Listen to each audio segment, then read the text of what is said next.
All right, everybody, let's start the meeting. It's 9 o'clock. All the meetings to order. As a committee roll, please. In attendance, we have Chair Don Mende, Vice Chair Gary Mackler, Directors Sean Sasaki, Jason Bradshaw, and Carol Ryman. Thank you. This one hopefully anniversary.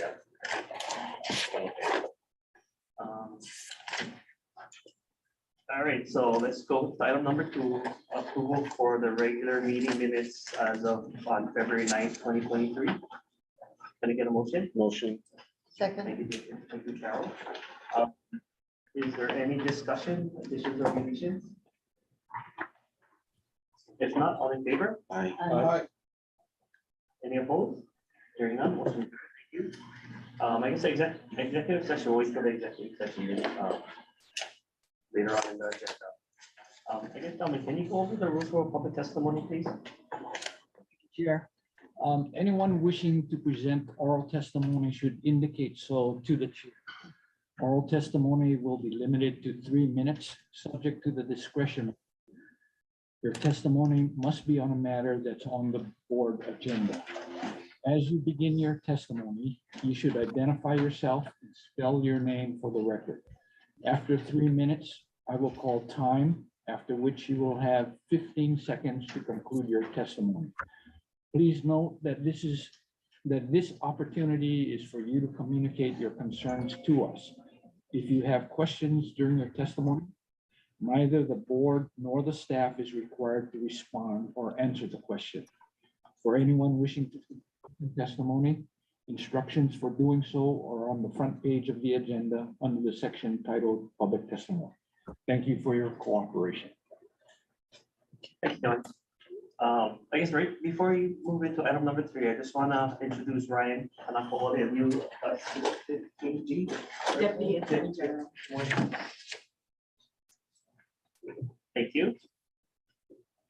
All right, so item 3A, this is to approve a reservation of low-income housing tax credits for the Jack Hall Waipahu apartment project located in Waipahu, Oahu, PMPA 194160030 and 194060031.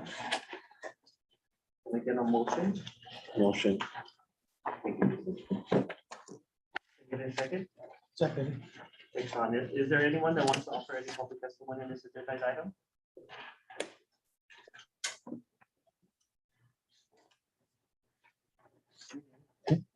Morning, Chair, Vice Chair, members of the board.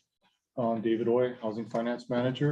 So this project is one of our first projects with HHFDC issuing LIHTC credits only with bonds to be issued by the City and County of Honolulu.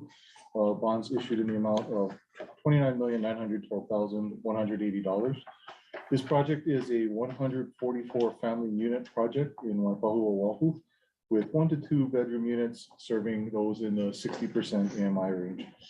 This is an acquisition rehab project targeting completion in 2024.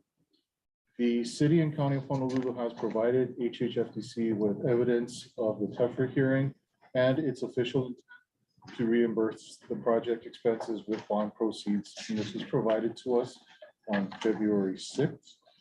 The city has advised us that they intend to provide their resolution of intent to issue alongside with their final issuance resolution closer to the time of closing. For the project itself, along with the city's private activity bonds and HHFDC providing the LIHTC credits, the project has secured a multi-year HUD Section 8 contract. The staff has reviewed this request and recommends the award of $1,792,131 in federal LIHTC over a 10-year period, $1,792,131 in state LIHTC over a 5-year period from the non-volume pool for the Jack Hall Waipahu Apartments projects, subject to all of the terms for LIHTC attached in the foraction and additional provisions attached to the foraction, and to authorize the executive director to undertake all tasks necessary to effectuate the purposes of this foraction. And we also have the developer present to give a brief presentation on the project.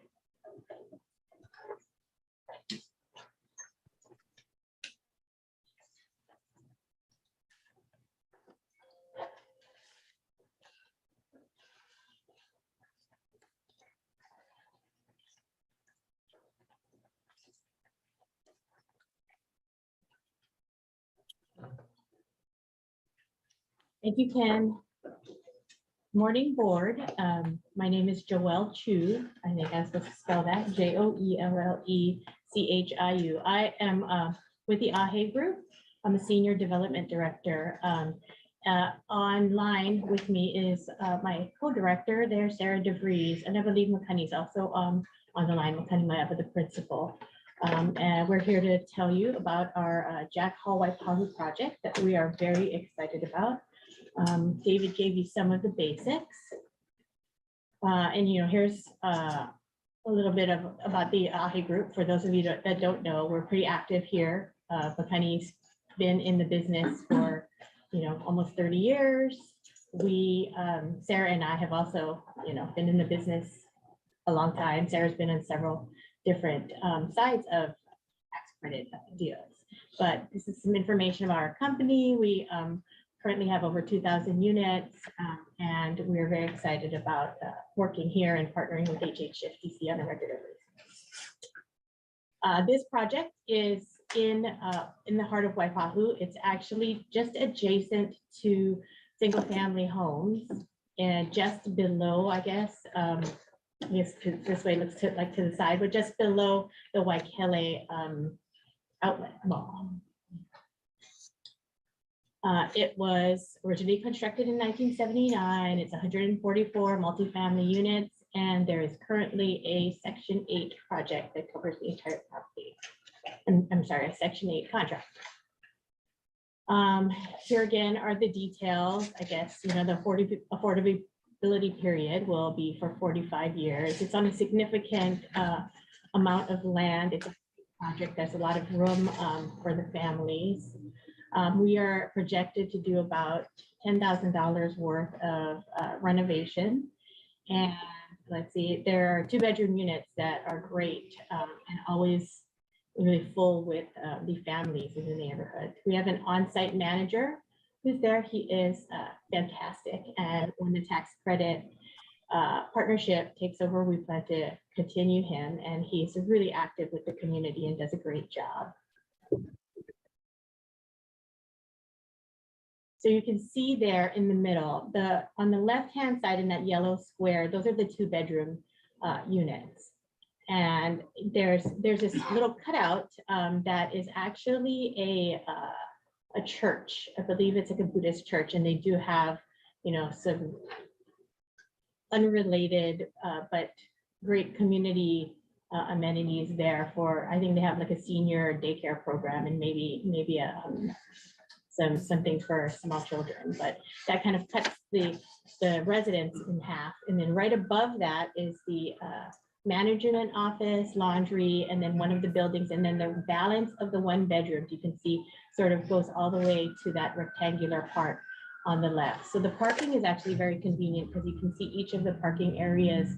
There are 3 fairly large parking areas that service each of the different components of the property. There are 2 community buildings, one at the top where the management office is, and one on the right-hand side, sort of in the middle of the 1-bedroom units there.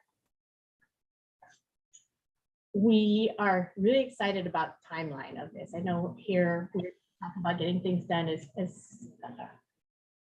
efficiently as possible. The tax exempt bonds were issued December 22, and then we have been in for permits. We actually got one of the permits on Monday, and we anticipate that the balance of the permits will follow really shortly. And so we are anticipating beginning construction this summer. Project will be brought to LIHTC program, and committing for 45 years of affordability.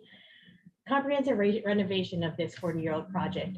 We agree that building new units is very important, But we also think that preserving and rehabbing the units that are currently out there in our inventory is just as important. And here is, a project that is really, it's time for it to, it's time for the residents there to be able to have their homes updated to current standards. And I think that it will enhance the quality of the assets for the residents and, preserve it for years to come. We aren't committing to a particular certification. We are going to do some clean energy and green construction with low VOC paint, our low flow toilets. We actually have some money set aside for some photovoltaic. And so here's a couple of pictures of the project. I think in your for action, there are more comprehensive set of pictures that include the some of the interiors. And so I think you can see from those photos really that it's time for this project. And it's a very deserving project. It's leased on city land. We're excited about this, this being the city's first bond issuance in a long time. And so, getting all kinds of, more additional options for the live tech development community and the residents. But Sarah and I are here to answer any questions that you all may have. All right, thank you. Anyone from the board have any questions? Karen? Thank you, Joel, for being here. I have a couple questions, actually. Noting that this is a project built in 1979, so it puts it well over 40 years in age, and thinking about the life cycle of the rental project, has this project gone through any substantial rehabilitation previously? No substantial rehabilitation, except for if you look at that picture right there on the top, you notice the windows are actually a little different than the other buildings. They did have a fire there some years ago. And so two previous owners, they renovated the interiors of those units. So our plan for that particular building is just to do the exterior. But the balance of the project has not been undergone substantial renovation. So again, if you take a look at some of the interior photographs, it's been maintained when there have been something big, but it's really time for a capital infusion into this project. I also had a question relating to energy efficiency. I guess, I was looking at the scope, generally the scope of work for the project. And I didn't see any mention of solar. Is there any solar? We did. We've been taking a closer look at our budget, and we've been sort of kind of reallocating and looking at where. And so we do have $250,000 in the development budget now. We've set that aside for solar improvements at the property. We pride ourselves at the AHE Group in doing as much as we can in terms of green building, and we've had the first platinum LEED project. I believe it was on Gary's Island on Kauai, and since then we do everything we can to within the budget to make these kinds of green building practices happen. Regarding relocation, Okay. do you have I don't know what the occupancy is currently, but do you have a plan for on-site relocation? Or We do. We are going to take some of the units offline and use those as hoteling units. We've been able to successfully do this just recently. Our D.E. Thompson project that you awarded tax credits to is just nearing the end of rehab. And that's a project out in Eva. It's 84 units. We did it in 14 phases. And so we have some real recent experience. We started in, I believe, August, and we're projected to be done in May. And, we have forms, we have regular meetings. And in fact, in this particular project at Jack Hall, we've started, we just this week had a conversation with the current management company and the on-site manager about, getting the process started. We have our projected construction start date, and then we work our way backwards to give them the adequate 120-day, 90-day, 60-day notices. We actually have incentives built in to the program so that the residents are ready to move. I mean, it's never a painless this. But it's always a good one. And I think our recent experience is going to help us make this process go along. And like I said, a great on-site property manager makes the process, the relocation process so much smoother. And we have a great one here. So we're really excited about that. Great, thanks, Harry. Anyone else? All right, if there's none, all in favor? Aye. Any opposed? Hearing none, motion carried. Thank you. Thank you. Oh, yeah. Okay. Just wanna, just for the record, that Director Evans, is online now, so Mary Alice, do you have anyone, participating at the location at this time? No, I'm here and alone. Okay, thank you. Alrighty, moving on to item number 3B. This is to approve a restoration of low-income housing, reservation, excuse me, of low-income housing tax credit for the Mauna Kea Tower Apartment project located in Honolulu, Oahu, TNK 117-005 0410002. Can we get a motion, please? Now? Second. Second. Thanks, Sean. Anyone from the public want to provide any public testimony in this agendized item? No? Okay. Thank you again, Chair. So this is Mauna Kea Apartments located in Honolulu, Oahu. This is another LIHTC only project for HHFDC with the city and county issuing 105 million in private activity bonds for the project. This is a 379 unit family project in Honolulu with 1 and 2 bedroom units targeting families. The target completion for this project, acquisition rehab project, is November 2024. Affordability period for this project will be 61 years. HHFDC received evidence of the TEFRA hearing for this project held on February 9th and has also received the declaration of intent to reimburse project expenses from the city and county for the project. The city plans to issue its declaration of intent to issue bonds alongside its final issuance resolution at a later date. So this project, along with the LIHTC equity and the credit supplied by HHFDC and the city and county's private activity bonds, is supported by a HUD Section 8 half contract, which will be renewed for another 20 years upon the acquisition by the developer. The staff has reviewed this request and does recommend the award of reservation of $7,510,568 in federal LIHTC over 10 years, $7,510,568 in state LIHTC over a 5-year period, subject to all the LIHTC conditions and additional provisions in the exhibits attached to the for action, and to authorize the executive director to undertake all necessary tasks necessary to effect the purposes of this for action. The developer has joined us today to give a brief presentation on this project as well.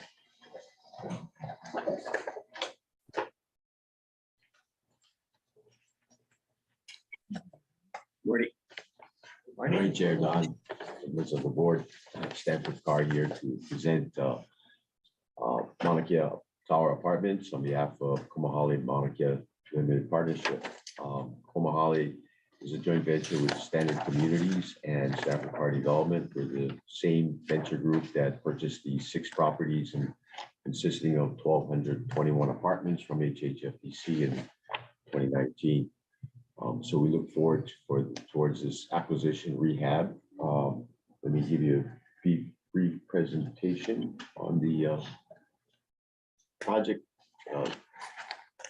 32-story building located in 1245 Mauna Kea Street, just on the outskirts of Chinatown, built in 1977. Prior to the creation of the low-income housing tax credit program in 1986. It consists of 379 1 and 2 bedroom units.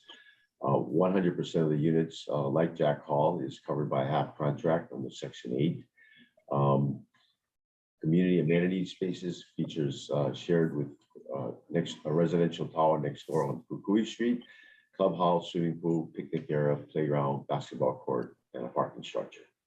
Again, just located on the outskirts of Chinatown on Mauna Kea Street across from the Chinese Cultural Plaza. 32-story tower, photograph of the pool, picnic area, playground. The existing conditions of the apartments, we're planning much like what we did with the HFDC portfolio that we purchased and reinvest approximately $76,000 per unit to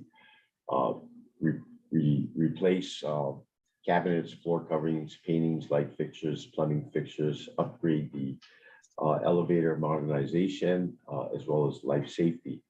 We're requesting $7.5 million of federal credits over 10 years and $7.5 million of state credits over a 5-year period. Current 20-year HAP contract, which covers 100% of the units, expires in 2028. We're assuming this contract, but also got approval for an additional 20 years from HUD. Property was previously renovated in 2000 using low-income housing tax credits. Again, we will be extending the regulatory agreement for 61 years upon closing of this transaction. Property will undergo a rehabilitation, upgrade the property, and address deferred maintenance with a scope totaling of about $29 million, approximately $76,000 per unit. The scope of the renovations include electrical, plumbing upgrades and repairs, life safety upgrades, appliances, cabinets and countertops, interior and exterior painting, facade repairs and waterproofing, roof repair, or actually roof replacement, accessibility upgrades, and elevator modernization.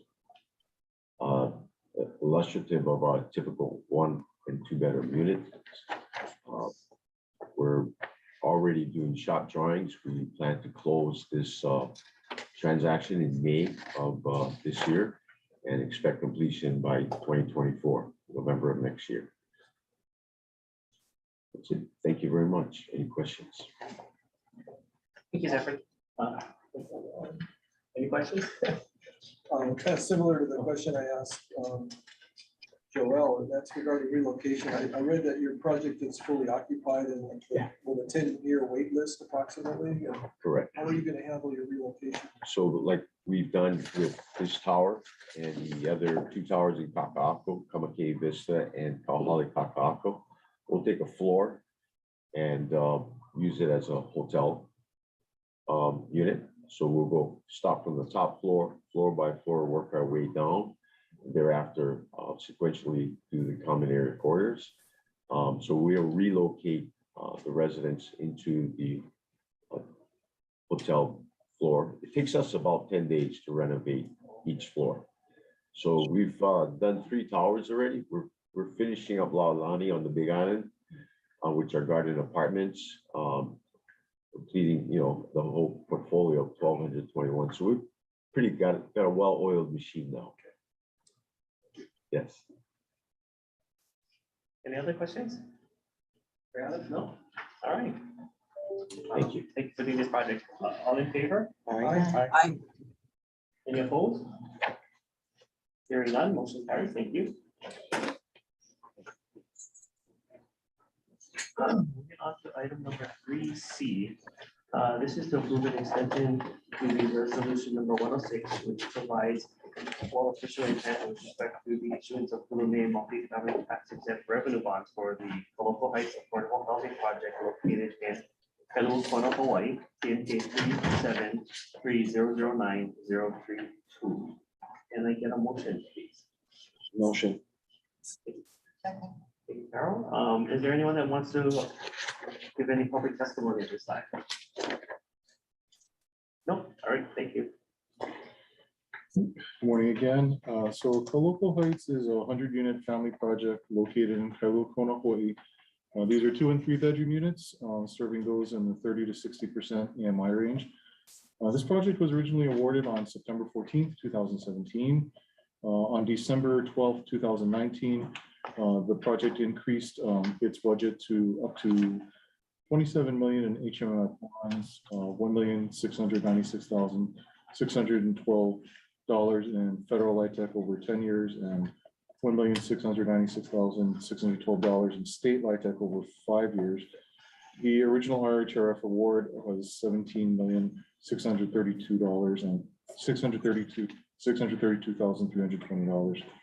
The current award expiration date for this project right now is March 31st, 2023. The project has secured, in addition to its HHFDC resources, they've also secured home and HCF funding from the County of Hawaii. And again, this project has also secured 75 project-based Section 8 vouchers and the County of Hawaii Housing Assistance Payment Contract. The target loan closing for this project is March 31st, with a targeted start of construction in early Q2 2023 and completion in Q4 2020. This project has been on bond calls since December 2022. Documents have been drafted. All HUD approvals have been received. The financing approvals are in and all permits are ready to pull for the project. So staff has reviewed the request and is recommending that the HHFDC Board of Directors extend the deadline to issue bonds for Coloco Heights to April 28th, 2023, and authorize the Executive Director to undertake all tasks necessary to effectuate the purposes of this for action. Again, the closing date that is targeted for this project is March 31st, which is the same as the expiration date of the closing deadline. So this is recommendation and action is being requested as a precautionary measure for any unforeseen circumstances that could occur. We do have the developer here with us today in person. Is there any questions on the project?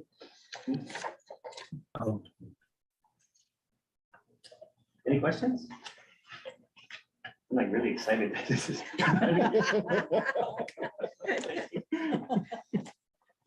Finish line is close. Yeah. Yeah. Well, I just want to say thank you very much for your patience and staying with it. It's been a long road. All right. If there's nothing else, all in favor? Aye. Aye. Any opposed? Hearing none, motion carried. Thank you. Okay. Is it yours? No, but Oh, maybe. I'll go. I think this is Dean's one.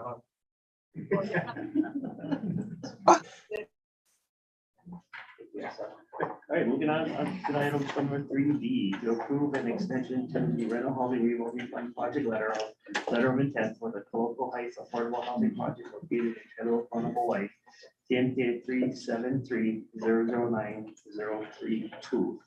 Can we get a motion, please? Motion. Second. Thank you, Carol. Thank you, Jason. And anyone want to offer any testimony on this agenda item? Okay, hearing none. Are you ready by the 22nd? Thank you. So Yeah. this is, I come Okay. in 29th, 21st. Oh, good, because the 20, again, this is for Coloco Heights again. So the previous for action was related to extending the issuance resolution. This is specifically for extending the deadline for RHRF. I did have to make a correction on this for action. This is on page 2, just underneath the grid in the middle of the page where it's titled request for extension.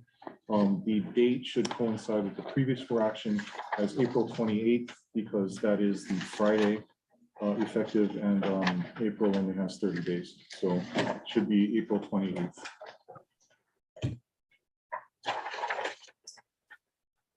So these are the same project and circumstances as the previous action, same reasoning that we are requesting a corresponding extension of the RHRF letter of intent. To reaffirm the status again, documents are completed, lender financing approvals are in, HUD approvals are in, and building permits are ready to pull. Staff has reviewed this request for extension of the RHRF LOI and recommends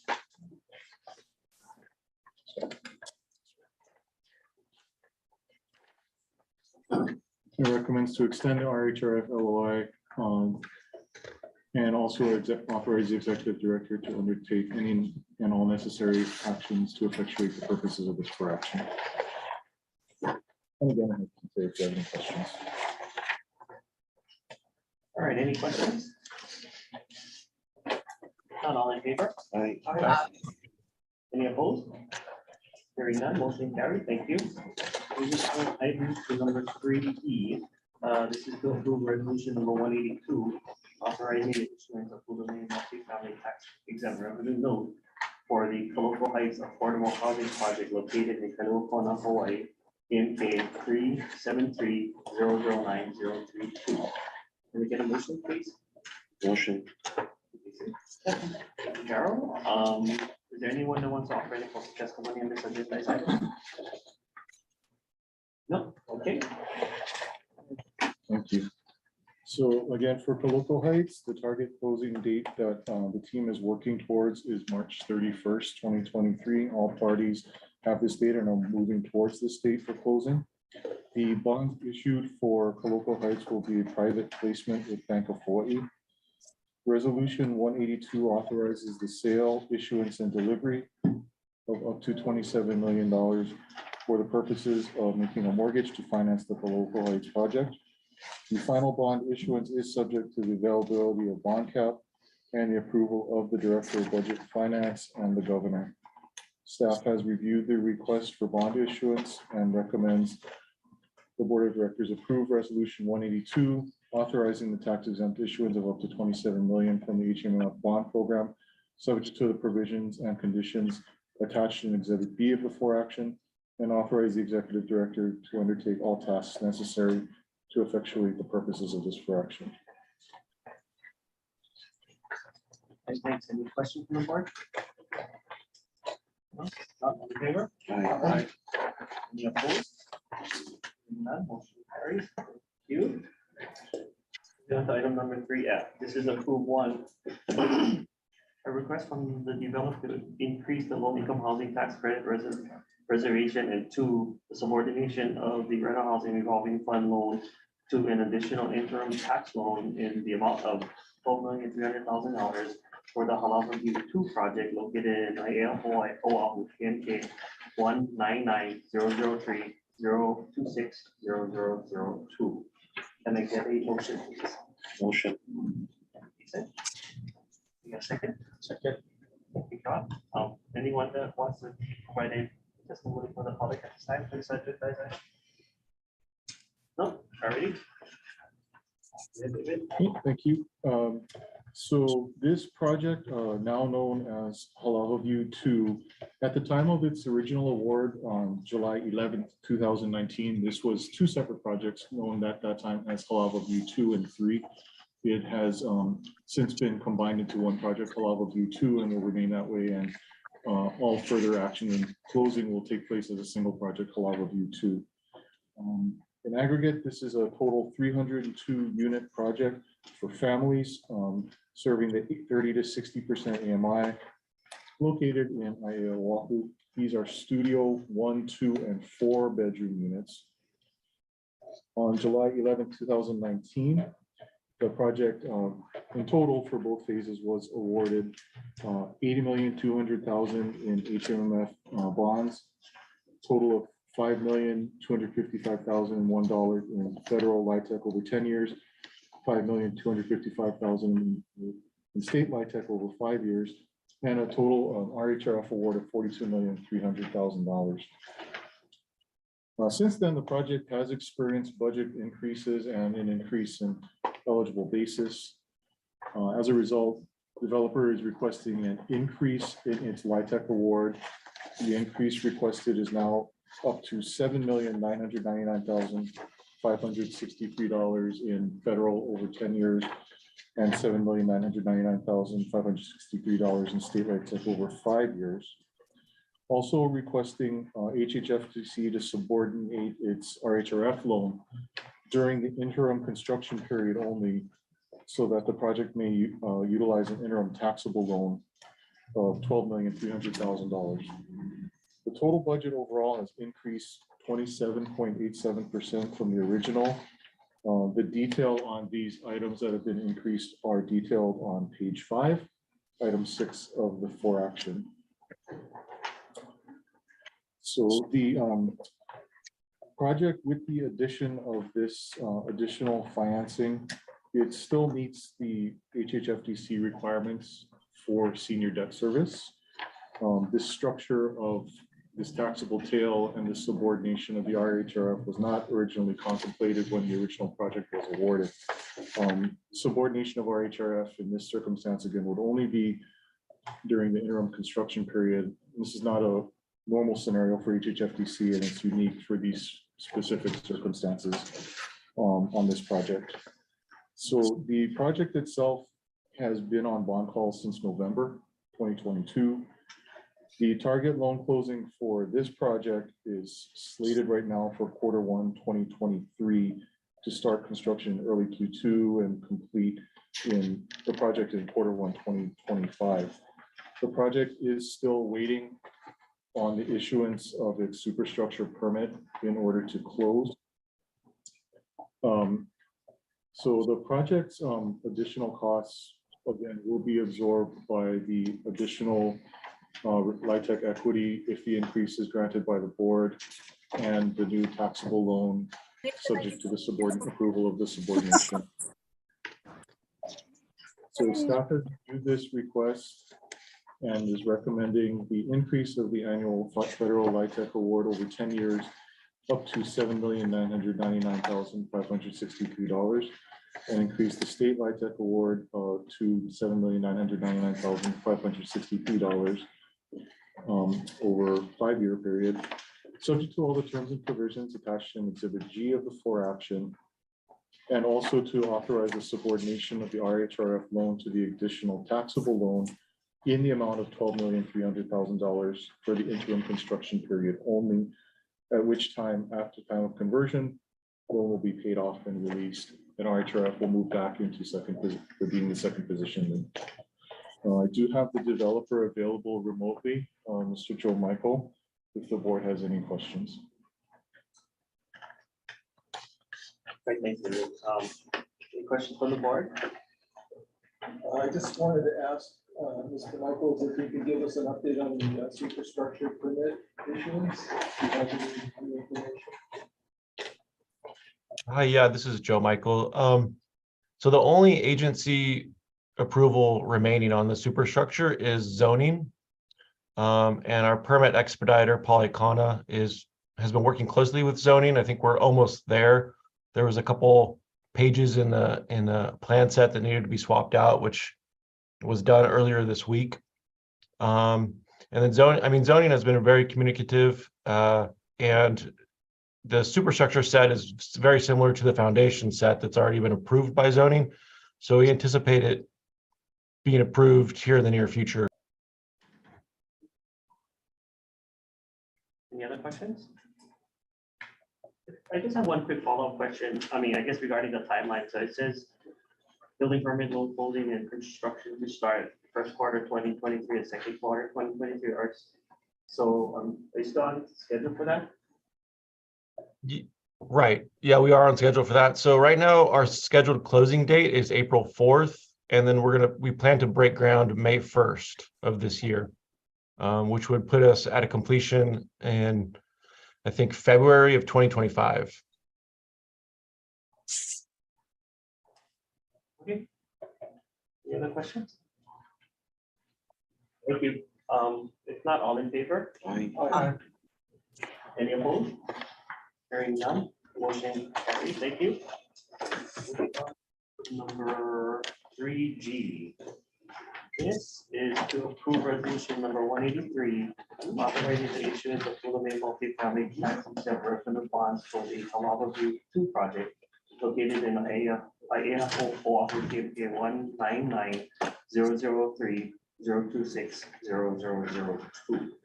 Can I get a motion, please? Motion. Exit. Second. John, anyone wants to submit any public testimony at this time for this agenda item? No? All right. Thank you. On this fraction, I want to bring your attention to page 2 in the grid. The note of the developer name is incorrect. Developer should be Halava View 2 LP with the contact of Joe Michael. We will make sure that is corrected. This is the same project. Halava Palava View 2 to approve resolution 183 for the HMF bond issuance. This is in anticipation of the project's closing deadline that was set at April 13th, 2023. As developers noted, we are trying to target a date of April 4th, 2023 as a closing date, but again, still waiting on the superstructure permit as closing cannot take place and docks cannot be routed until that permit is received. We are requesting approval of resolution 183 to issue up to 80,200,000 in HMF revenue, private activity bonds. So again, this project was originally approved as two separate projects in 2019 and has now been combined into one project. In addition to the amounts specified in resolution 183, the project is receiving credits, the taxable loan during the construction period only, an RHRF loan from HHFDC, and has also secured a affordable housing fund loan of $5 million from the city and county of Honolulu. This project is on bond calls right now. Documents are approaching final form. Again, we are waiting on the superstructure permit. As the developer mentioned, the final approval that they're waiting on is from zoning. Their expediter did meet with them yesterday and submitted all those items to them. So they have advised us that they are just waiting for that final approval to come in. Docs are nearly final and the project team is ramping up to close pending the permit. Lender will not close and the state will not circulate for signatures until this permit has been confirmed as ready to pull.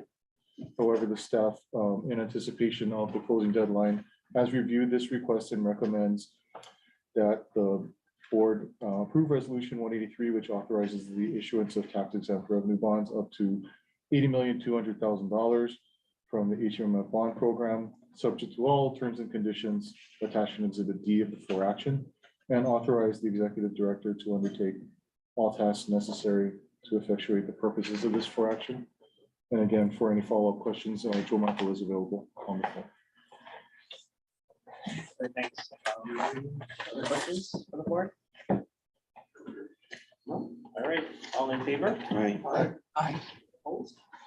Hearing none, motion carried. Thank you.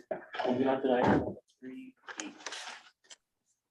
This is to approve an increase of the water usage rate for the Village of Kapolei non-potable water system and water service agreement to be entered into with non-potable water system customers.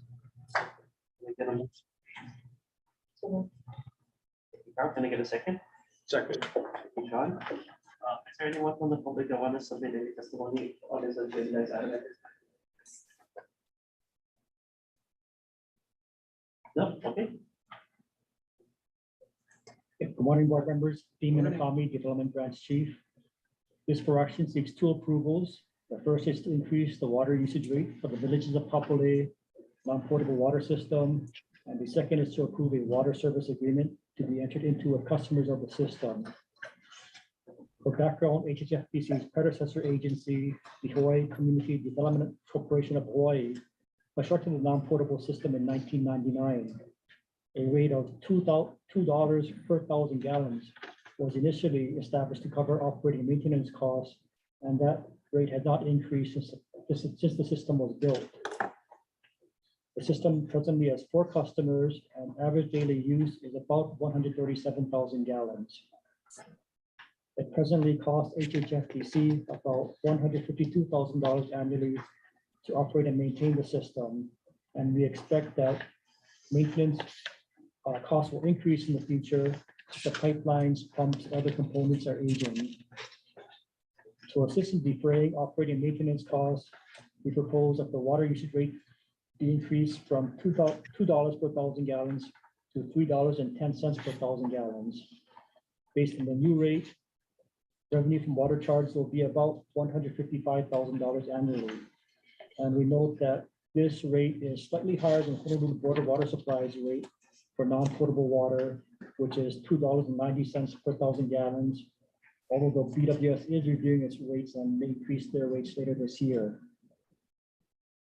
To provide advance notice to our current customers, we sent written notices in December of a proposed rate increase. And to date, we have received no comments on the proposed increase. Staff also recommends that each customer enter into a water service agreement, and a template of the agreement is attached to the for action as Exhibit A. So staff recommends that the HHFDC board approve the following. Authorize an increase in the water rate for the Kapolei non-potable water system from $2 per thousand gallons to $3.10 per thousand gallons. Authorize HHFDC to enter into water service agreements with each customer of the system, and authorize the executive director to take all action necessary to effectuate the purposes of this for action.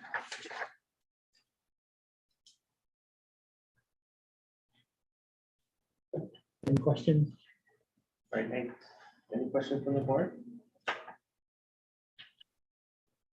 No? Just had one, so, yeah, and no response from any communication from No, the four customers are two schools, two public schools, Kapolei High School, Kapolei Middle School, and the Village Kapolei Association. And there's one temporary contract, one contract using it for dust control. And none of them have expressed any concern. All right. All in favor? Aye. Any opposed? Hearing none, motion carried, thank you.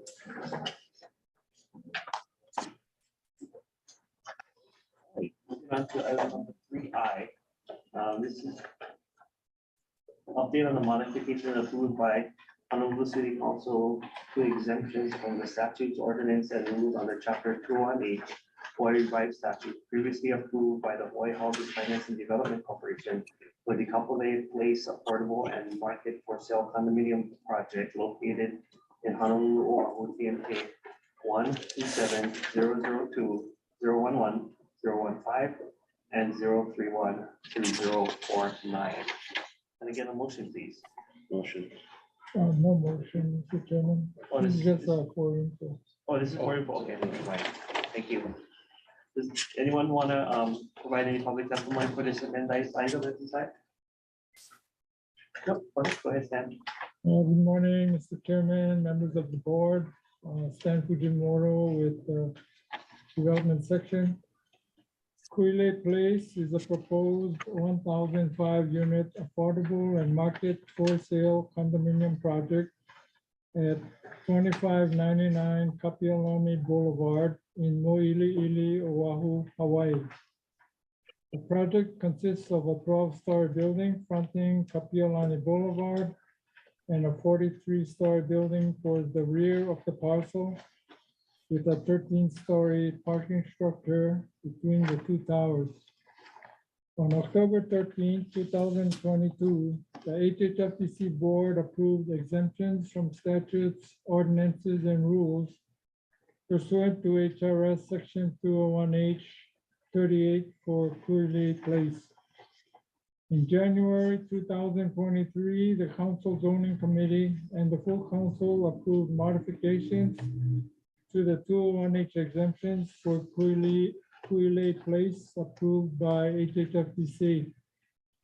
This for information discusses the major modifications approved by the City Council for Kuile Place as follows.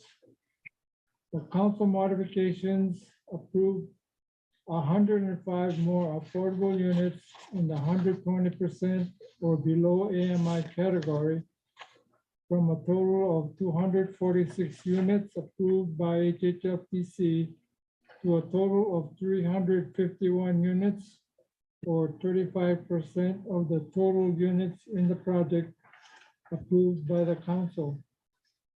60% of all the units are still affordable to households at 140% or below the AMI.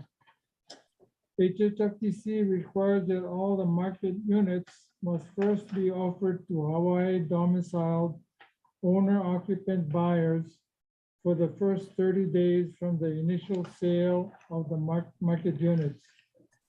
The council extended HHFDC's preferential offering period of the market units from 30 days to a minimum of 60 days that consists of a 30-day lottery period, followed by a 30-day offering on a first-come, first-served basis. The council only approved exemptions from park dedication and wastewater facility charges for the affordable units at 120% or below AMI, instead of exemptions for all project units approved by HHFDC. The council added traffic requirements in accordance with the city's complete streets plan and the project's traffic study. The council added a deadline of 24 months from the date of the resolution for the commencement of construction without a discretionary extension of time by the DPP director. The developer commenced sale of market units on February 3rd and sale of affordable units on February 10th, 2023. Elton Wong is here from the developer, and we are available for questions.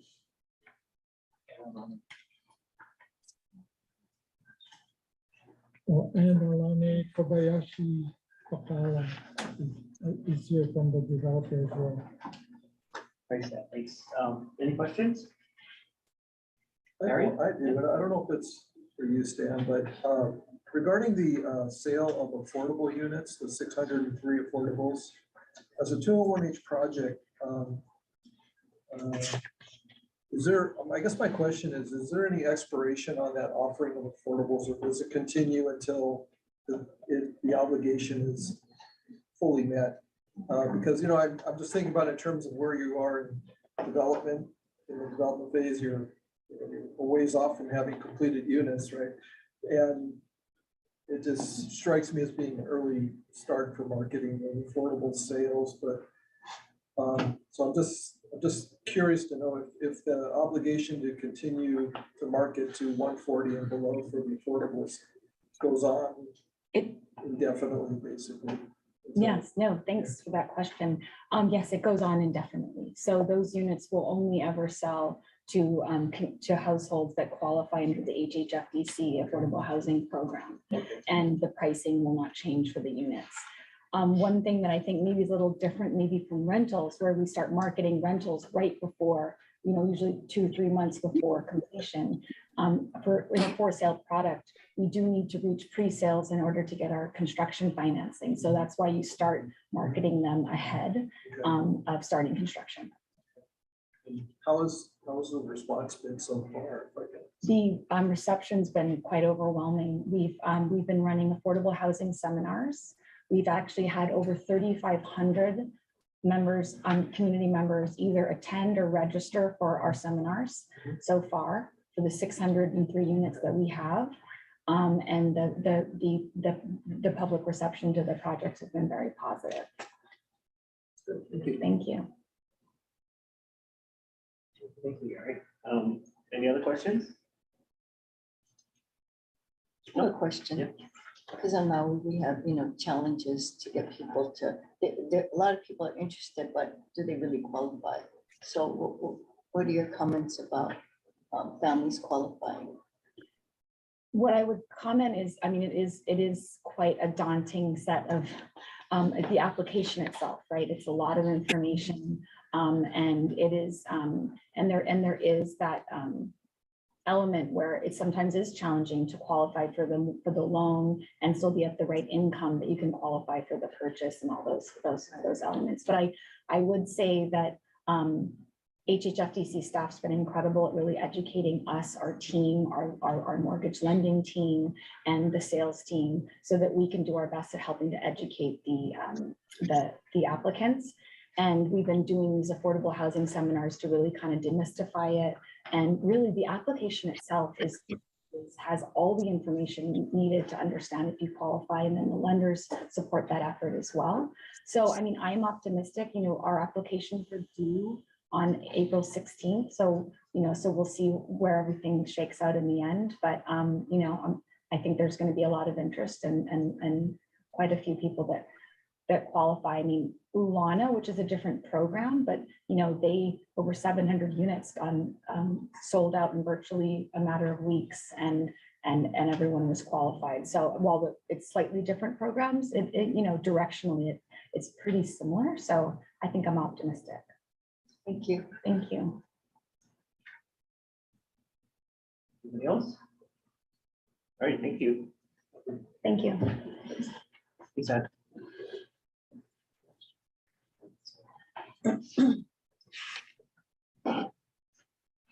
Moving on to item number 3J. This is a discussion on the Hawaii Housing Finance and Development Corporation Affordable Housing Production Project Projection Challenges and Strategies. Is there anyone that wants to submit any public testimony on this agendized item? No, all right. Okay, good morning, Chair, Vice Chair, and members of the board. My name is Dean Watasi, and I'm the planning manager here at HHFDC. I'll be providing an overview of the HHFDC Affordable Housing Production Projection, Supply and Resource Challenges and Strategies. To keep it simple, I'm just going to refer to it as a strategic plan. The purpose of the strategic plan is fourfold. One, on page 4, you'll find HHFDC's 5-year housing production projection of new and rehabilitated units that are projected to be delivered to the market using HHFDC's resources. 2, on page 4, you'll find challenges that HHFDC to increasing housing supply in Hawaii. 3, on page 8, you'll find strategies HHFDC can use to help maintain and increase the production of affordable housing. And finally, 4, on page 13, you'll find performance metrics that can be used to measure HHFDC's progress in achieving its goals. Okay, jumping back to page 8, I'm going to highlight 6 strategies. Strategy 1, optimize use of primary financing resources. HHFDC's most powerful financing tool to produce affordable rental housing is a LIHTC program. Because a 9% LIHTC is subject to the IRS volume cap, the goal is to optimize the 4% LIHTC. Unfortunately, use is constrained by the state's bond cap. HHFDC is not guaranteed any of the state's bond cap despite its importance to the production of affordable rental housing. Furthermore, the city's decision to retain a sizable annual allocation triggers the need for close coordination between the state and the county and the city on the timing of financing of projects using the 4% LIHTC, since HHFDC is the state's sole LIHTC allocating agency. To address the issue with the city's retention of the bond cap, HHFDC will consider withholding extensions to private activity bonds and the rental housing revolving fund awards for city projects until adequate cap is returned to the state to cover these projects. Okay, strategy number 2, demonstrate ability to effectively deploy legislative appropriations. The legislature has shown its confidence in HHFDC by making historic appropriations into its financing programs. In 2022, the legislature infused a record $300 million into HHFDC's financing programs because it believed in the agency's ability to facilitate the delivery of affordable housing. HHFDC is also one of the few state agencies with the ability to award funds to housing projects in the same year it receives an appropriation. In 2022, HHFDC was able to quickly implement a provision in Act 236 that authorized the use of rental housing revolving fund Tier 2 program funds to finance projects aimed at the gap income group. HHFDC strongly supports additional Tier 2 funding this legislative session to continue housing production. So moving on to strategy 3, foster home ownership. There is not enough government funding to subsidize the volume of housing that needs to be produced to meet demand. HHFDC needs to consider alternatives that do not require LIHTC, rental housing revolving fund, or private activity bond financing. 3 alternatives are described in the strategic plan. 1, long-term leasehold housing on state lands. HHFDC will explore developing a 99-year leasehold projects on state lands set aside by the governor or leased by any state agency to HHFDC. The residential leasehold program will involve for sale housing units to foster home ownership. Number 2, affordable home ownership revolving fund program. This is HHFDC's newest financing program. Its purpose is to make loans available on a competitive basis to developers that use the self-help housing model to leverage federal funds to build moderate income homes. Administrative rules for this program are expected to be finalized this summer, and HHFDC will have staff available to implement the program in late 2023 or early 2024.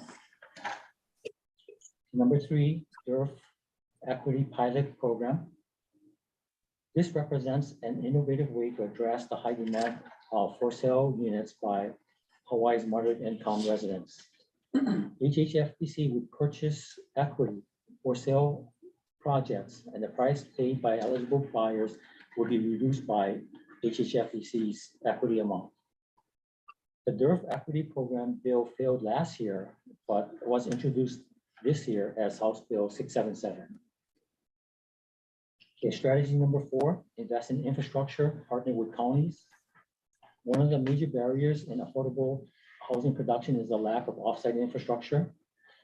Infrastructure at one time was paid for by government, but it is now expected to be paid for by housing developers.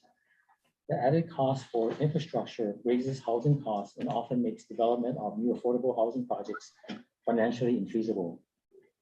HHFDC can assist by preparing regional infrastructure master plans and collaborate with counties to fund offsite infrastructure improvements. The strategic plan provides 2 examples of this.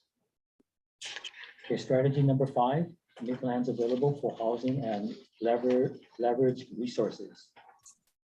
The state has a portfolio of vacant and underutilized lands where affordable housing could be built. Working with other state agencies, suitable lands with supporting infrastructure could be identified and assessed. Once a suitable land is acquired, HHFDC could take the lead in completing the necessary Chapter 343 environmental work, then offer the site for long-term ground lease to developers through a RFP process. Okay, strategy number 6, divest from legacy management and infrastructure responsibilities. HHFDC legacy projects divert resources away from its core mission of facilitating housing development.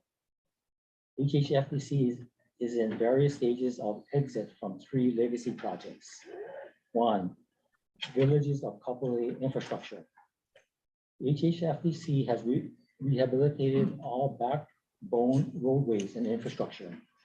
On February 24th, 2020, HHFDC formally transferred operations and maintenance responsibilities of all infrastructure to the city.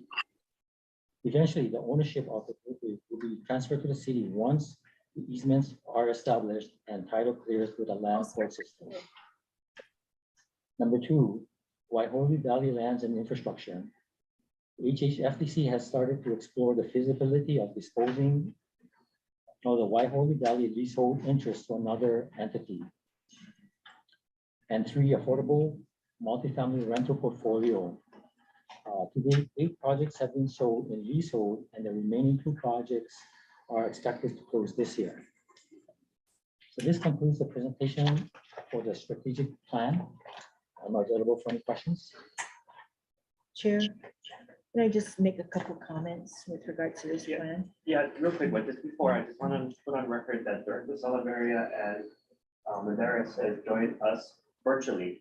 And before we move on, could you please let us know if there's anyone participating at your location, and if so, could they identify themselves? Hello, Chair. This is Louis Salaberry. Sorry, I am in my office. There is nobody else in my office, but I am trying to fix my camera right now. Does not seems to be working. So I might try to log off and log back on again. Okay. Nani, there. Hi there. I am actually in a location with other people, but I'm in the earbud and I can only probably stay for 5 or 10 minutes. Okay, thank you. Thank you. Thank you, Chair. I just wanted to commend Dean Watasi and Chris for their work on this plan. This is a first step. I think HHFDC has not had a plan, a housing plan. So I really want to commend them on their work. You know, one of the biggest basis is the study for demand that is being used, and we really don't have a current study. The most current one is the DBED 2019 study, so that we can get a better handle. There's been big numbers like 65,000 units of need down to 36,000 with the latest DBED study. So we anticipate that the DBED updated study based on the newest census is going to come out later on this year. And then the HHFDC housing study to come out late this year, early next year. By year end. Okay, by year end. That's being, we contracted with SMS to do that study. And not just Dean and me, Dean Minakami and David Oy contributed greatly to the work product that Dean just presented. So thank you. Thank you. And then Denise rewrote it all. Put it in the right order. Thank you, Chair.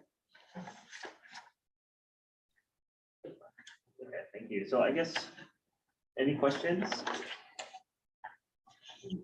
No? I have a comment. I'll make a comment. Okay. Well, I just want to thank all the staff here for really good work putting this together. I think it really crystallizes what HHFDC's focus is and needs to be going forward. I think it's very helpful in that respect, especially for us as board members to have this picture. So thank you for putting it together. Thank you. Yes, thank you. So Gary, just to comment a little further, at one point we had envisioned incorporating this into as the back end of an overview of all of our programs. And so I don't know if we have plans to do that. We have got new board members, right? If there are plans just to do a quick, primer on each of our programs. So we ended up carving that out at the end of the day because we really wanted to, to get this document out there in front of you guys. But comment. Okay. Thank you. All right. Break before we go to Kay? Yes, please. Okay. Yeah. Is that good? Yeah. Yeah. Thank you. How long of a break now? Like 10 minutes. 10, perfect. Thank you. Yeah, thank you.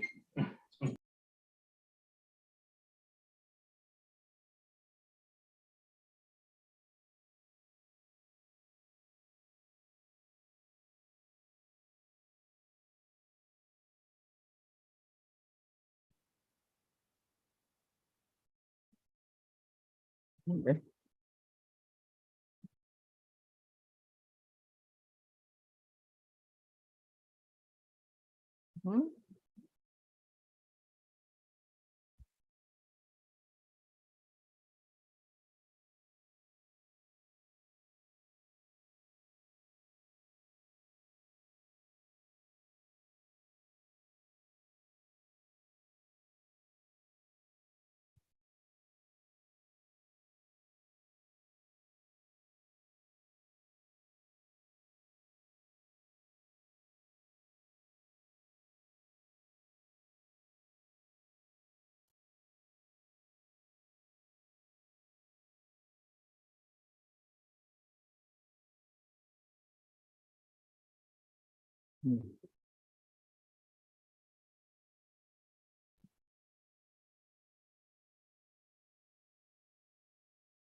I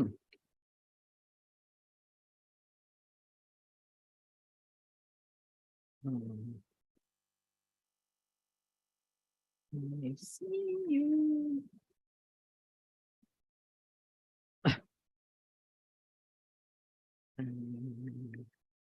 See you.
All right, thank you, everybody. Let's call this meeting back to order. All right, so we are moving on to 3K. This is a discussion and possible action on the status of lease rent renegotiations, delegated authority to renegotiate these rents.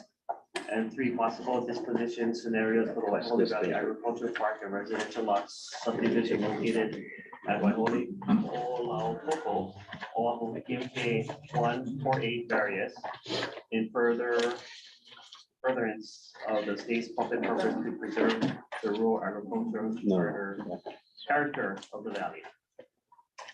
Is there anyone that wants? Oh, we anticipate going to take executive session.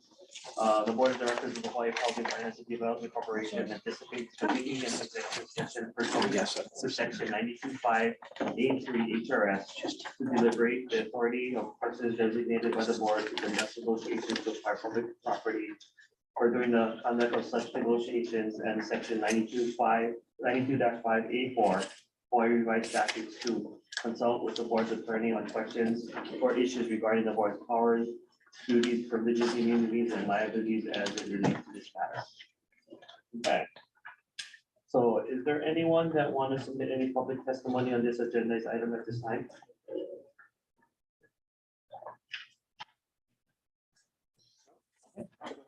Chris, is this you? Yeah, I'm up, Chair. Good morning, Chair, members of the board. Although not the original plan, I'd like to suggest that the board entertain a motion to convene in executive session now to consult with the board attorney and to discuss the acquisition of public property. It's my plan that will hopefully move through that executive session discussion relatively quickly. We have guests in person here from Waihole, and we have online, we have get virtual guests who are, they're here for this. So if we could enter into executive session, and like I said, I think we can work through it as relatively quickly, and then come out of it. I would anticipate that we would come out of executive session, invite the public back into the meeting, and then run through a more thorough discussion of a little bit of background, where we are, and any decisions that the board may have approved, it will approve based on discussion in executive session. Okay. I know that was a mouthful. Can I get a Sorry. motion to enter to the executive session? Motion. Thank you, Carol. Can I get a second? Second. Todd, thank you. All in favor? Aye. Any opposed? Hearing none, okay, we are in executive. Guys, let's try to make it quick.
Okay, thank you, everybody. We are out of executive session.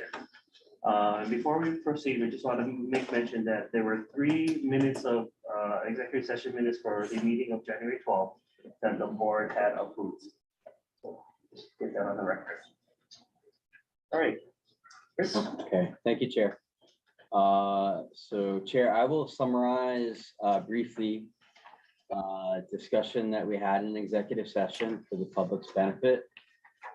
And thank the public attendees for their patience with us as we discuss these items. Where we are with the lease rent renegotiations, we have concluded negotiations with 12 lessees on an individual basis.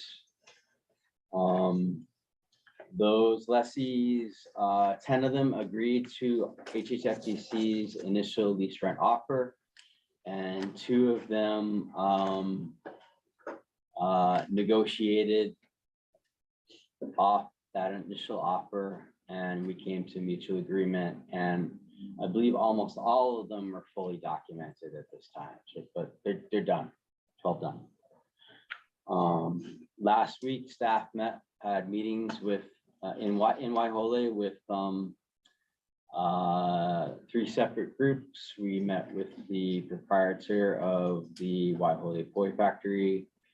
We met with a group that refers to themselves as Mahiai o Waihole, and we met with representatives of the Waihole Waikane Community Association.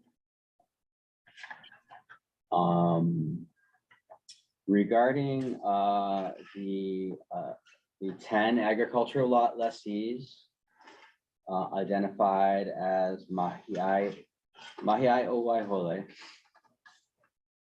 we have reached an agreement on the new lease rent for the upcoming 15-year lease period. The basic terms are as follows. The lease rent attributable to the agricultural area of those lots. So the areas where there's not a residential use, the rent will increase from $100 per acre per year to $200 per acre per year. For the residential areas of those leased premises, where it's currently an additional charge of $500 per year, that will increase by a factor of 3.3 to $1,650 per year. And it will be on a per dwelling basis. The leases allow for more than one, the ag lot leases allow for more than one dwelling on the premises. There can be an employee quarters dwelling in addition to the farmer's principal residence. And we also have at least one situation where there are more than 2 dwellings, and essentially they're grandfathered in. They're identified when the city council granted the development exemptions back in the day for the project under what was then Chapter 359G Hawaii Revised Statutes. Regarding the annual percentage lease rents, this is not a significant, component of the negotiation, but whereas the existing leases call for the ag lot lessees to pay 0.9% of gross agricultural income derived from their farms to HHFDC as percentage rent. We took the opportunity to round it up to 1% instead of 0.9%. The financial impact of this agreement, it's not the 6.6 times current rent that we had asked for. It's roughly half of that. And it comes with these kind of ancillary or positive externalities, where we see a future where agricultural productivity in Waiahole will increase as a result of the certainty that we're offering with this new lease rent agreement. We have spent a lot of time with lessees and kind of a new generation, the next generation, who have the drive and the desire to see that productivity increase and to see localized economic development in and around Waiahole to benefit the community and to benefit future generations. And tied into that is educational opportunities, which may be tied into farming, which will benefit future generations. So those are non-financial impacts that I think will result from this deal. The 10 Mahiai o Waiahole lessees have also agreed to provide monthly reports to HHFDC regarding notable activities that have occurred or taking place on their farms. And staff will in turn compile those reports and integrate them into our monthly report to the board, which I hope you all read anyway. I know it's mostly boring stuff currently, but it'll get more interesting. And then these lessees, their agreement to start providing this information to us, and they were all for it. They want us to know what they're doing. This ties into our plan that we're slowly rolling out, which is essentially a more robust lease compliance monitoring program, which is being spearheaded by my colleague Lee Miller behind me. And she's already, part of it is already being rolled out. And so, we're recommending this deal to the board because we think it's a fair deal and we think it's good for the future of Waiahole Valley. And we think it's consistent with the public purpose of the state's acquisition of the valley. A few other things. When we met with the representatives of the Waiahole Waikani Community Association last week, we discussed with them what we have discussed with the board previously, as early as August of last year, a month after we made our initial lease rent offers, that we acknowledge that there are residential lessees in the valley who have limited financial means, who will not be able to pay the increased rents that we seek, and who for whom we will work on structuring a rent subsidy program for their benefit, not something transferable to their children or grandchildren, based on their current situation, based on their income, based on their assets. And we will work with the community to help develop that program. And we will come back to this board to seek your approval of how that program will work. We also discussed with the representatives of the Waiahole Waikani Community Association, the fact that there are certain trigger dates coming up real fast regarding mediation and arbitration, and those are basically like April 1st, May 1st. It's March 9th today. The leases under paragraph 23, titled extension of time, basically allow HHFDC to unilaterally extend certain dates in the leases, and that includes these trigger dates for arbitrations, mediations. All we have to do is provide notice to the lessees in writing that we are doing so. And so we will get those notices out. And given that we've made progress with the 10 farmer lessees that I just mentioned, which I'm going to ask for you to approve that deal. Given that we've gone public with the discussions that we had about a program to help out lessees that can demonstrate that they need that financial assistance, that subsidy. We do feel it's prudent to offer this extension of time, and we're recommending that it be a three-month extension so that we can get these things done and work with the community to get these things done. And finally, we've discussed this also with the 10 farmer lessees. There are a few of their representatives behind me right now, and representatives of the Waiho'ole Waikato Community Association. I think we all agree, people in this room agree, outside this room agree, legislature, executive branch.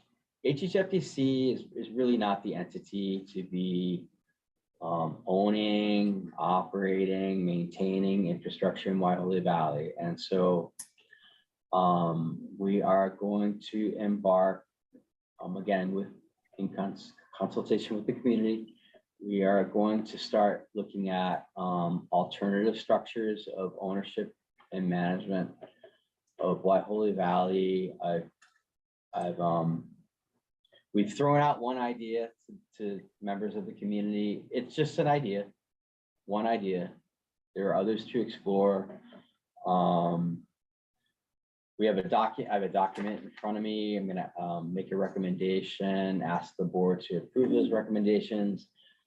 And then we'll just ask the public, give us a little time to kind of pull it all together. We'll post it on our website, and then it'll become public.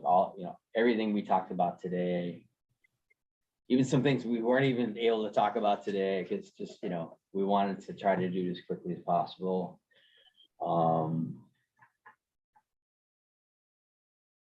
Yeah, those are the big things that we discussed, and we want the community and the public to know about, and we will make public. And so before I make staff's recommendation to the board of directors, Chair Mende, I think you wanted to offer again the public opportunity to provide testimony, right? In part based on what they just heard, and yeah. So is there anyone in the public that wants to provide any testimony at this time based on? Yeah, sure. Could you please state your name for the record? Sure. So my name is John Rapoon. I'm a lessee with my brothers and others on our farm. I mostly want to just thank HHFDC for hearing us out, going through this process. This has been a long road to hoe, so to speak, in farm terms. Starting with conversations with Denise and others back when we started talking about strategic planning. I still think of Waiho'ole as an experiment, as a project, and not just ours, but yours as well, this island community. We all need to figure out how to achieve things like food security, longevity for farming, this small rural family farming. And I think that the agreement that we have come to, Mahiai o Waiho'ole, is very much in keeping with that. There are raises. Yesterday, the winds of change were definitely blowing. And I bring that up because, for every benefit that you can provide us in this negotiation, there are challenges at home.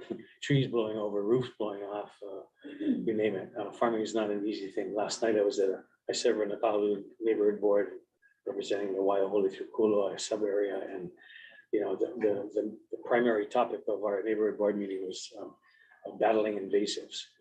I'd be happy to fight albizas for the rest of my life and hand that on to my grandchildren, but little fire ants is a whole different question. So for every success we might see in farming, there are challenges still coming at us. So keeping the lease rents, well, our group, our Waiahole group, our concern has always been about trying to really help small rural family farming work, get food on the table. You folks are the housing branch of the state, but every house has a table that needs food, and that's our responsibility. So while it may seem a little bit out of HHFDC's wheelhouse to be dealing with an agricultural community, we are trying to serve the tables that you're trying to build. And we're committed to doing that well into the future. We look forward to picking up again on strategic planning efforts, trying to find that right management mechanism, whether it's a land trust or whatever. We don't want HHFDC out of the valley. We want other seats at the table. And there are already others at the table. ADC is in the valley, the OE, the HHL. We need the stakeholders to be coming to the table to join us in trying to find that best solution for the future. But I really want to thank Chris and Lee, the AG folks, for the help, and for you folks for your patience in helping us to get to this point. We're committed to the future. So mahalo. Thank you. Is anyone else? Thanks, Chris. No, I'll say something quick. Yeah. We just want to really thank. Can you state your name, please? Apu Jacobson, Lot 81. Chris and Lee really worked hard with us, and having Lee in a short time with us, we see a whole future to build with her. She was able to drive with us for a full day and just be there with us and to see what we face every day. So we appreciate you guys. Thank you. Thank you. Somebody else? Nobody else? Come on, y'all came down here. Anyone? How about online? I think I see some WWCA representatives up there online. Hi, Chris. Sorry. Did you guys already start? Did I miss something, or I'm back at the right time? Because is it our turn? Is that what you're saying? Yeah, well, you have an opportunity. I don't. Oh, good, because I thought I missed it, man. I don't know what you missed. Okay, you guys were at executive session, so I wanted to say something on our public side if this is the time. Yeah. Oh, okay, You have an perfect. opportunity, 3 minutes of testimony, but did you hear kind of my summary of what? No, not at all. I don't know if I'm the only one on virtual that didn't hear you, but that's why I'm asking. Shit. Okay. I mean, shoot. Did you just say shit?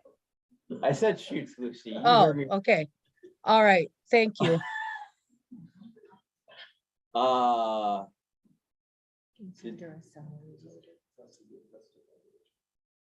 She can get, yeah, I mean, You can pick up the summary after. yeah, she can view it after, but if she wants to submit testimony, you have 3 minutes if you want. If you do, please state your name before you start. All right, here I go. I was gonna say good morning, but now I'm gonna say good afternoon. Good afternoon, Chair and Board of Directors. Aloha, my name is Lucy Salas. I'm the president of Waiahole Waikani Community Association, also known as WWCA. The organization that legally represents over half the tenants in Waiahole, comprising a mix of residential and agricultural tenants.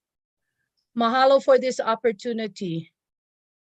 There are 4 points that I would like to present and ask the board to consider today, and they are as follow. Number one, in its letter to Waiahole tenants of last July, the HHFDC explained that the underlying basis for the 560% rent increase is because the HHFDC is now suffering an annual operating loss at Waiahole of $1.1 million. Yet we know from an HHFDC presentation made to us in February 2020 that the average annual operating loss was only $247,000, not $1.1 million, over the preceding 5-year period. Yes, that's right. The operating loss jumped by a factor of 4.4 times from fiscal year 2019 to fiscal year 2022. If the HHFDC were to regain control of their costs, then the need for a 560% rent increase would vanish. Therefore, we believe a thorough review and perhaps an audit of the HHFDC's costs from fiscal year 2019 to the present needs to be undertaken for the benefit of the Waiahole tenants as well as the state of Hawaii taxpayers. Number two, a fundamental problem at hand here is the lease contract itself. Regarding the residential leases, the formulas to determine the rent are set in the schedule of rents table on page 4 of our leases. The rent for periods 1 and 2 are very similar, with the rent increase from period 1 to period 2 set at 5.6%. The rent formulations for periods 1 and 2 were designed to support low-income housing for a rural agricultural community. They were designed to be below market rents. The problem arises because for period 3 and period 4, the lease contract jettisons the low-income formulas of periods 1 and 2 and inserts a rent formula based on fair market rent, as expressed by HRS 519-2. Doesn't anyone see the problem here? This is like switching canoes when paddling across a raging oceanic swell. Our renters are falling off and being swept away. It makes no sense to expect a lessee who signed a rental agreement based on low-income housing in the first half of the lease to then be a party to an agreement based on much higher fair market rents in the second half of our leases.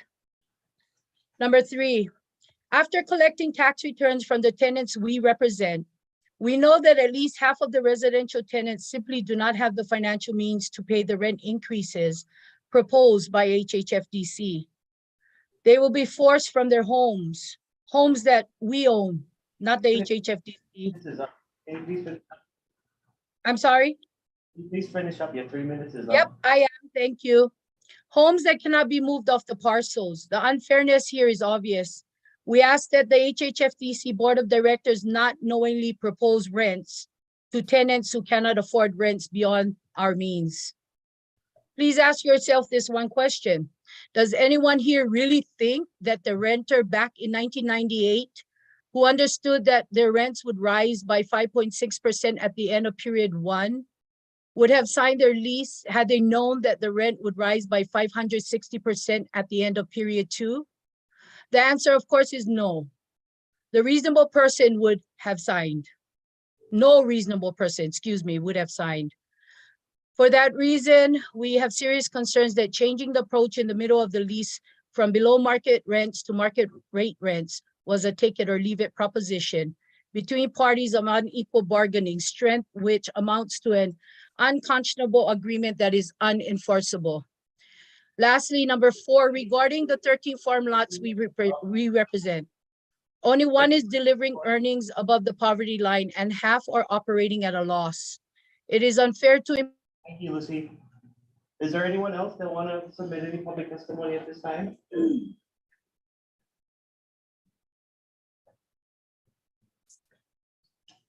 No, hearing none. Okay, thank you. Okay, Chair, before I move to the recommendation, Lucy, since you I guess we had a technical difficulty and you may not have heard the summary that I presented out of executive session. Let's plan to talk later. Wait, I'm sorry. Did I just get cut off or you guys couldn't hear me? I'm sorry, your testimony, time limit was up. Thank you. If you didn't hear Chris's, summary after the executive session, we can go over it with you, after. Yeah, let's plan for a phone call or meeting later in the, sorry, Thursday. Maybe if you have time tomorrow, because I want somehow. Okay, you know what? I'm sorry. Let me just say thank you for the time that you guys did a lot for me. Okay. Chris, talk to me later. Okay, sounds Thank you, good. Lucy. Fair enough.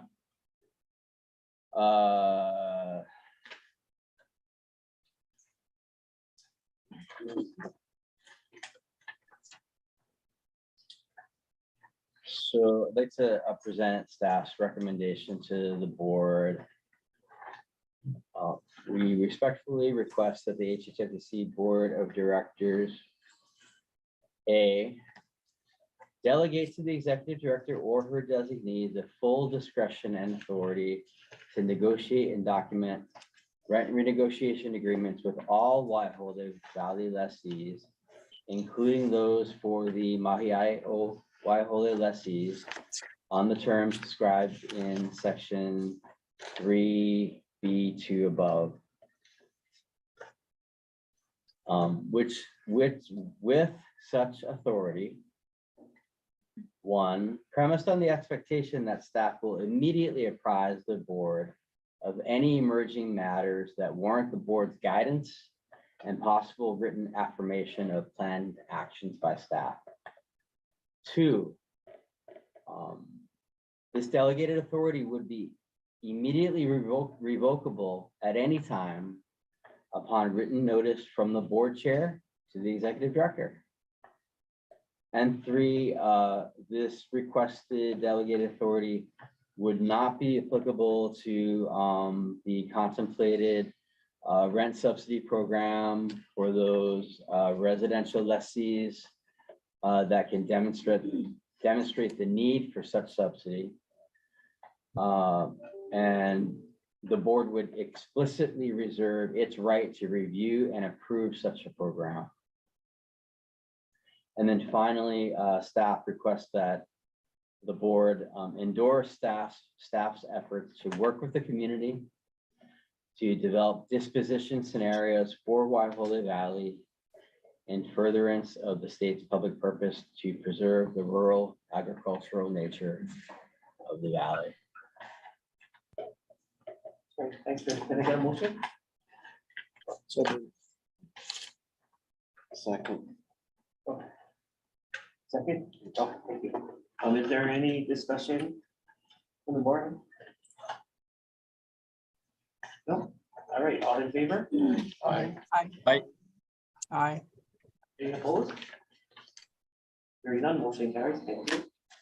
Thank you so much. All right, thank you, Chris. And everybody. I guess if there's anybody that experienced any loss of information when we got out of the executive, just reach out to staff and they can inform you, or you can revisit the recording. Yeah, and then there's gonna be a public document posted very soon.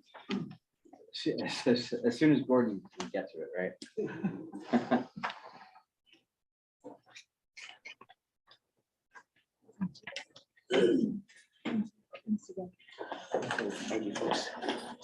All right, so moving on to item number 4.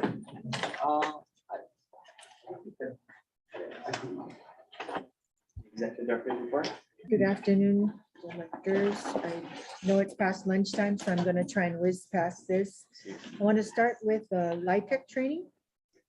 Did you all get the email? I think Chelsea sent out. It came from Novograd. It was sent directly to them from Novograd? Yes. Okay. I got one. So, yeah, if you recognized it, and if you didn't, ESSA resent it on March 8th. I just, Captured everything. but if you guys did not receive it or Thank you. anything, just come see me or shoot me an email and then we'll work on it. I'll work with you guys later.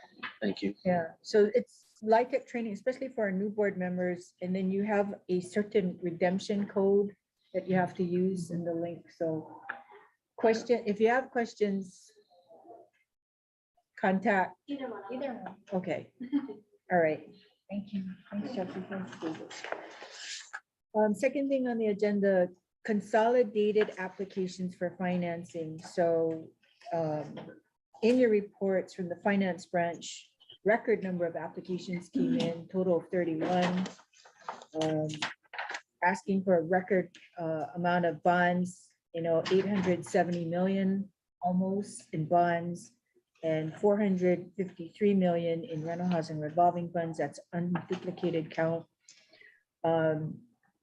We had a total, I think, of 9% requests, 21 4% requests, and a total of, I think, 24 unduplicated requests for rental housing revolving funds. So the demand has not ceased, huge demand.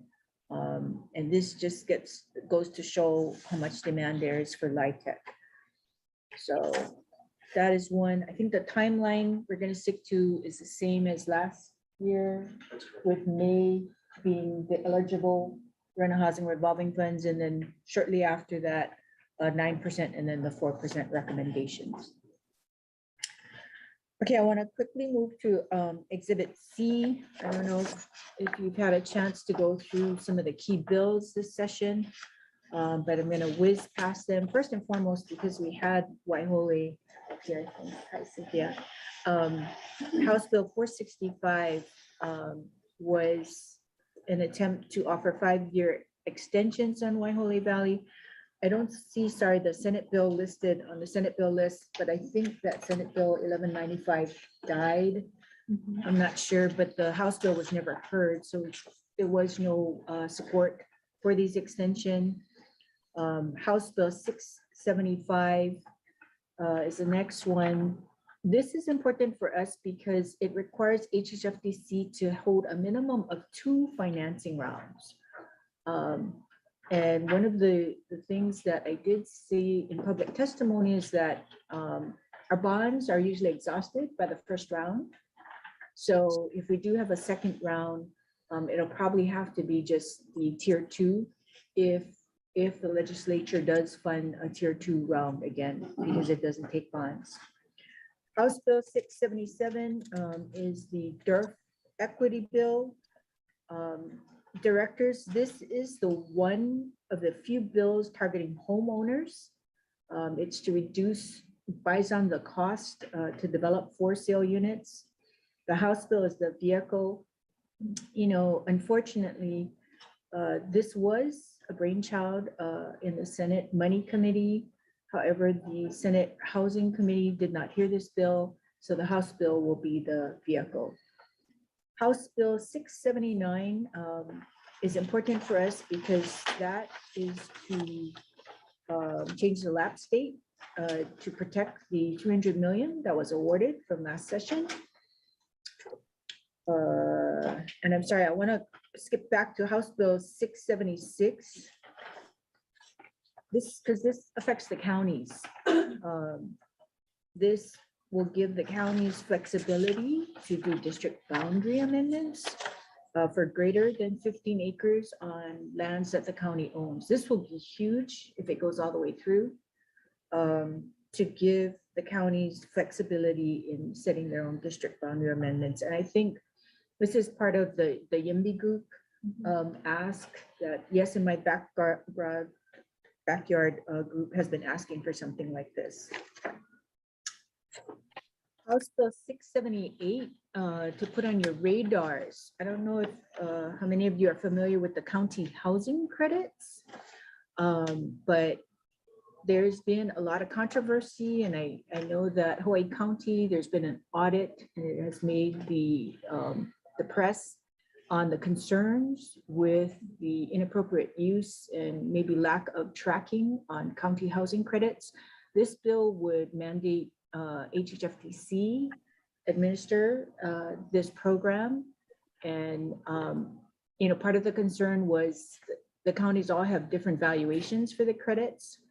The counties have told me they don't have a system for tracking the use of these credits really and monitoring it. So there's a lot of concern at this point because we want to make sure credits are only used once and not resold, and then that they actually generate housing.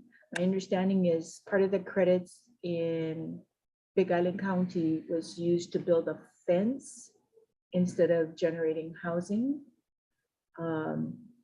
So, and I don't know, Gary, if you want to, I'm sorry, Director Mackler, if you have any experience with these housing credits. Well, when Coy County was fashioning its inclusionary zoning law, quite a few years ago, actually, we looked at the issue of housing credits. And we were advised at that time by legal counsel that it was monetary in nature and that we probably should not delve into administering credits that are, like that. We did allow for one process to generate credits on DHHL projects on their lands where a developer that brought the infrastructure improvements to build homes could earn credits at completion of the home building. So there was one carved out exception for housing credits in Coy County at the time. Okay, thank you. Thanks for sharing. So yeah, just a bunch of concerns. And then the overall concern is home rule. So this would be HHFDC mandating the county do certain things. Our approach has always been, we want to collaborate with the counties. You get more done that way. So House Bill 923, that's the private activity bonds bill. These are another strategy. We didn't have it in our plan, but this requires the counties with private activity bond issuance programs to exhaust their allotment before applying to the state or to HHFDC. So this would help, particularly Maui and Hawaii County that doesn't have a bond issuance program.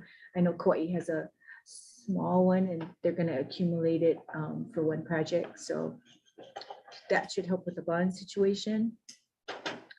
And I think that was it.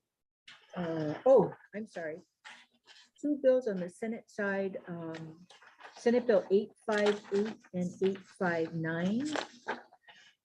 Directors, this was an attempt to legislate the QAP. As you know, legislating the QAP is never a good idea. But this one, it was to prioritize our tax credits for public housing projects and also prioritize the rental housing revolving funds for public housing projects. Although we do want to support the public housing authority, we do not want to disincentivize development on private lands. So we want to be very sensitive to making it a level playing field for all developers to make sure we award the most efficient use of the credits as well as state resources. So those are the main bills. Did I miss any key bills? Did you want to mention Senate Bill 763? That does. It's temporary. Sorry. Hi, everyone. I'm Cynthia Nyros. I'm the ledge coordinator here. On your Senate bill list, there's Senate Bill 763.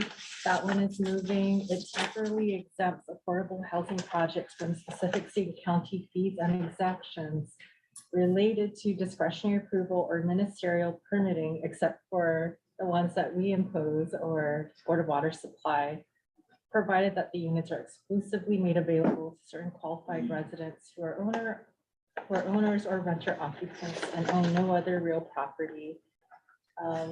We feel like this would help reduce the cost of development to developers and encourage more affordable housing. So we support this. There was a affordable and perpetuity bill too. And yeah, those are the last two, Senate Bill 1139 and Senate Bill 1145. Okay, yeah, so there was an attempt to legislate housing. There's another bill that pertains to affordable and perpetuity. So Members, that perpetual affordability sounds good. We wish we could have it. It's not financeable, and on a for sale project, you can't get interest. Sky Almwana is a good example. And the city's affordable housing fund had a perpetuity clause to it when it first was offered sometime before 2016. It had no takers. The banks wouldn't finance it, and buyers did not want to buy into something for which they had no opportunity to earn equity. So, we have to look at other ways to do long-term affordability. So these are just some of the key bills to put on your radar. One of the key bills was 971 that pertained to this board. It was to repeal the board and then change the executive director position to Senate confirmation instead of being hired by the board. And then it migrated to the board, changing its powers to just advisory. So that bill died. And it was introduced only in the Senate, not in the House. And the Ways and Means Committee did not hear that bill. So, congratulations. And I want to really thank the chair and vice chair for your strong opposition to this bill, because that was critical in it not being heard by the next committee. So thank you very much. Anything else? Just wanted to announce that today is first crossover. So we will begin the next round of committee hearings. So we'll have more updates for you guys next month. Okay, thank you. That concludes my report. Happy to answer any questions. Any questions? Thank you, Denise. If not, can I get a motion to adjourn? Yes. Second. All right, all in favor? Aye. We are adjourned. Thank you very much, everybody.